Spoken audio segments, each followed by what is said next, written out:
Hello everyone, आज हम करेंगे पार्ट 8 और उसमें हम करेंगे कि हम किसी मैगजीन में जो लेख लिखा होता है उसका प्रारूप क्या होता है, उसे हम कैसे लिख सकते हैं, व्यवस्थित रूप से कैसे लिख सकते हैं। आज के पाठ में हम सीखेंगे कि किसी व्यक्ति के बारे में हम आवश्यक जानकारी और तथ्यों को व्यवस्थित रूप से कैसे लिख सकते हैं।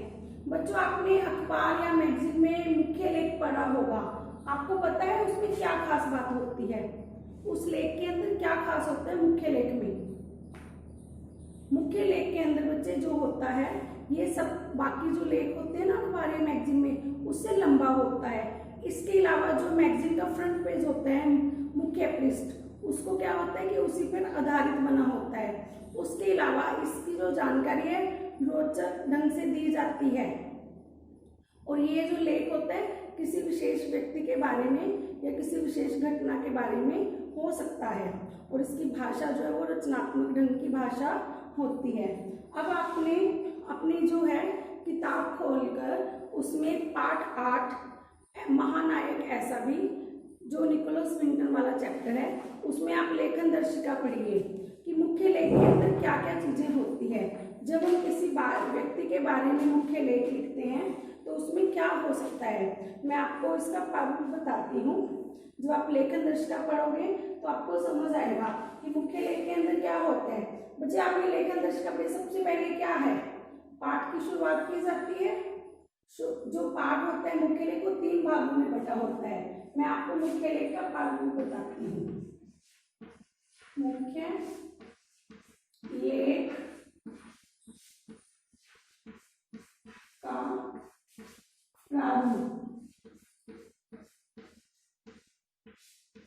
प्रारूप बच्चे जैसे फॉर्मेट कि मुख्य लेख के अंदर होता क्या है। सबसे पहले होगी मुख्य लेख की शुरुआत।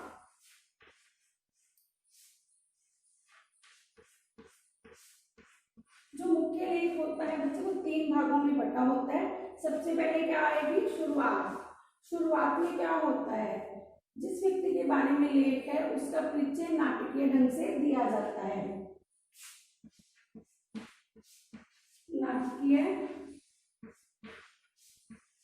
रूप में परिचय।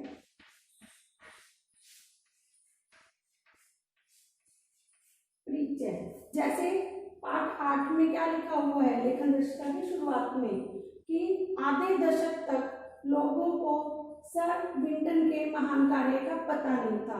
तो वो जो है परिचय है वो एक नाटकीय अंदाज में दिया गया है। हमारे मन में सवाल उठेगा कि कौन विंटन सर, उसका कौन सा महान कार्य है, तो हम आगे पढ़ने के लिए उसको प्रेरित होंगे कि आगे हम पढ़ें, हमें उसके बारे में जानकारी मिले। फिर उसके साथ एक इसका उद्देश्य बताया जाता है। इसमें एक तो शुरुआत में नाटकीय रूप में परिचय दिया जाता है, साथ में पाठ का उद्देश्य क्या होता है। जब हमें ये पता लगता है कि विंटन के बारे में मतलब महान कार्य है जो उसका, उसके बारे में लोगों को आधे दशक तक नहीं पता था, तो इसका उद्देश्य क्या हो गया, लोगों को उसके बारे में जानकारी देना, विंटन के बारे में।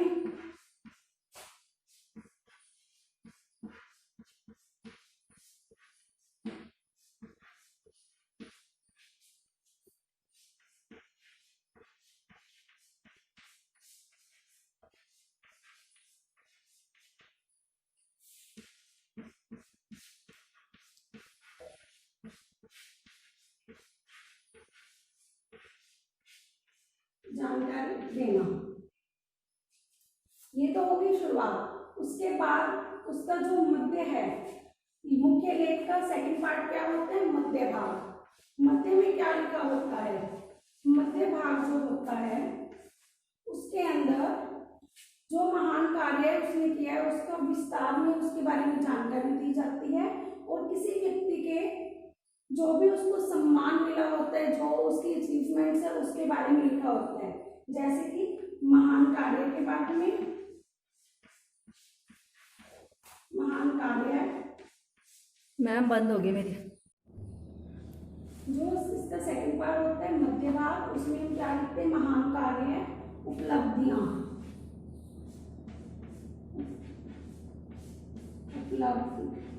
उपलब्धियां।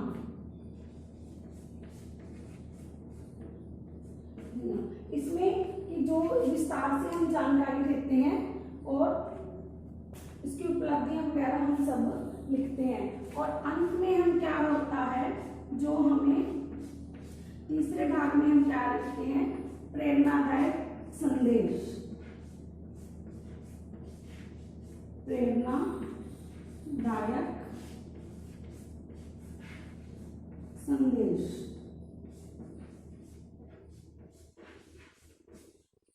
ध्यान से सुनिए, प्रारूप के 3 भाग होते हैं। जब भी हम कोई मुख्य लेख लिखते हैं, शुरुआत में किसी व्यक्ति घटना के बारे में नाटकीय रूप से परिचय दिया जाता है, जैसे कि पाठ 8 में विंटन के बारे में जानकारी दी गई है। मध्य में उसके महान कार्य उपलब्धियों को विस्तार से बताया जाता है, इसमें विस्तार पूर्वक जानकारी होती है, विस्तार से जानकारी दी जाती है।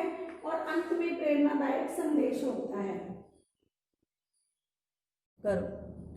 अब आपने लेखन दर्शिका में पढ़ा होगा, पहले तो विंटन के बारे में जानकारी दी गई है और उसके बारे में मध्य भाग में क्या बताया गया है कि उसने कैसे 669 बच्चों की जान बचाई और फिर उसने सारे खतरे मोल लेते हुए 8 रेलगाड़ियों का इंतजाम करके उन बच्चों को वापस ब्रिटेन बुलाया। और अंत में हमें क्या संदेश मिलता है, इसमें संदेश हमें ये मिलता है कि अगर हम चाहें तो कोई भी कार्य नामुमकिन नहीं है। और विंटन की उपलब्धि क्या थी कि वो बच्चे जो है अब भी आज भी विंटन के बच्चे कहलाए जाते हैं।